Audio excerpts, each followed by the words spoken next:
Olá pessoal, tudo bem? Vamos lá falar sobre redação aqui. Vou falar sobre as mudanças que ocorreram no Enem, ou melhor, a mudança que ocorreu para esse último Enem agora. Ó, antes de nós irmos lá para o conteúdo, eu quero que você deixe um like aí, que você se inscreva no canal. Como eu já disse para vocês, isso é muito importante, nós precisamos disso para continuar aqui com os nossos vídeos, tá? Olha, se você, assim como eu, ouviu dizer aí que o Enem mudou, que agora tem que ter atenção, olha, não precisa ficar preocupado, porque sim, tem uma pequena mudança, uma orientação para os corretores, mas não é nada que vai afetar para quem já estava estudando, para quem já entendia as competências. Então vamos lá, olha só, o Enem ele tem quantas competências? São 5 as competências, não é isso? Vamos lá tentar defini-las, lembrar aqui como que são essas competências.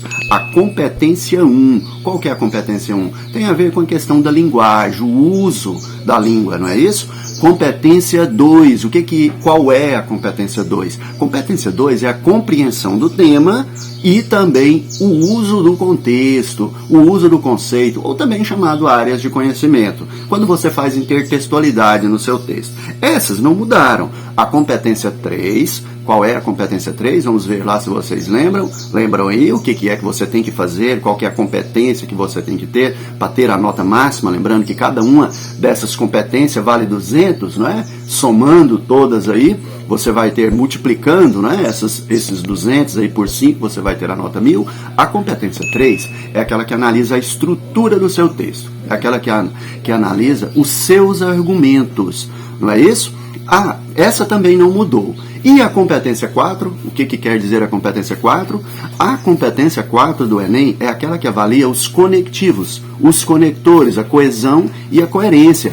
É aquela parte lá que você tem que ter cuidado para não repetir os conectores. Quais são os conectores? No mais, além do mais, sendo assim, logo, não é isso? Nós temos lá, por exemplo, se você vai para o seu segundo parágrafo, você pode falar a princípio, em primeiro lugar. Quando você vai lá para o seu terceiro parágrafo, já que você fez um argumento anterior, você vai falar além do mais, ou outro sim. Então essa é a competência 4, que analisa a coesão e a coerência. Também não mudou. Então presta atenção, como eu disse no início do vídeo, não são essas mudanças, é uma mudança simples e que não vai afetar nada para aqueles que já estão treinados a usar essas competências que eu estou falando. Então essas 4 competências não mudaram. Agora sim, a competência 5, ela sofreu uma pequena mudança. O que é a competência 5? Primeiramente, vamos falar sobre essa competência para a gente perceber quais são essas mudanças nessa competência aí.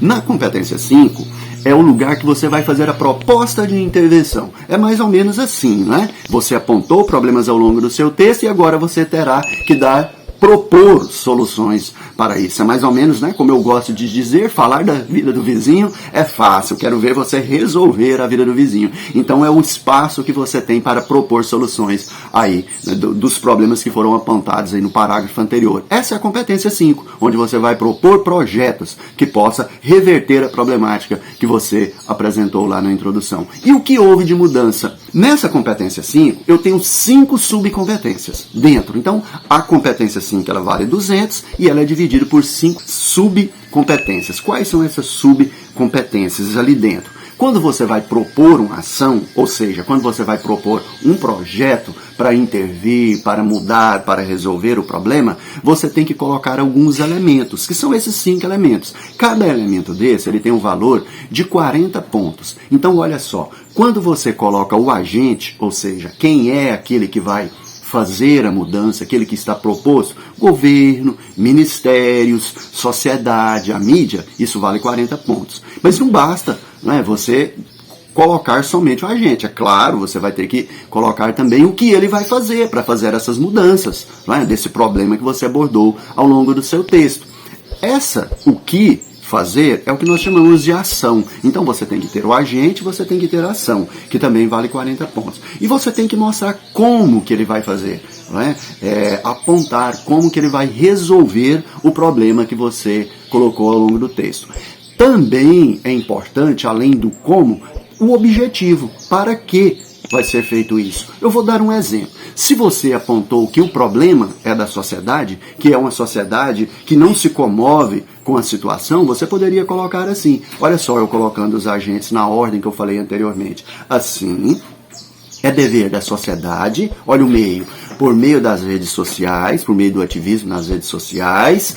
Olha o que vai ser feito, então. Discutir, propor projetos que possa mudar a situação, a fim de reverter a problemática, por exemplo, quando você coloca fim, para, não é? Eu falei 4 elementos, eu falei o quem vai fazer, o que ele vai fazer, como ele vai fazer e para que ele vai fazer. E aí que está a mudança que o Enem disse, né, que foi feito, o INEP colocou lá que houve uma mudança.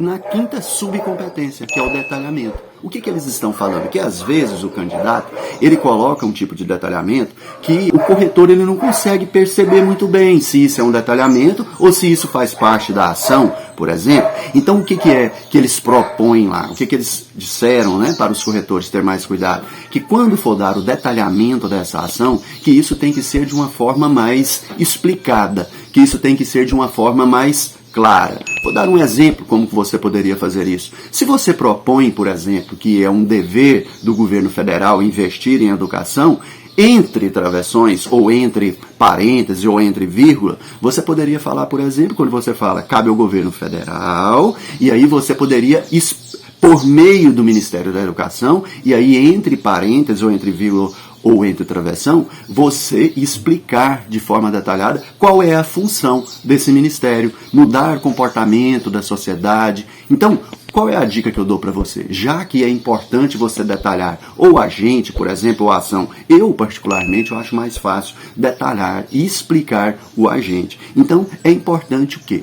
Estude sobre os principais ministérios, educação, saúde, segurança. Estude de forma geral quais são os principais ministérios e qual é a função desses ministérios, qual é o objetivo desses ministérios, para quando você for colocar entre parênteses, você fazer esse detalhamento. Dê uma olhada nas redações Nota 1000 que estão disponíveis na internet, que você vai ver do que eu estou falando. Não são tantas mudanças, de toda forma era isso, e nós sempre falamos nas nossas aulas, não era?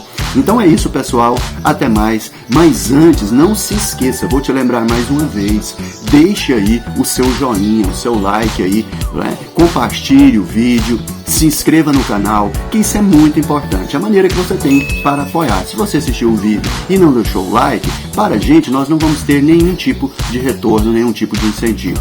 Tchau, conto com vocês nos próximos vídeos, abraços.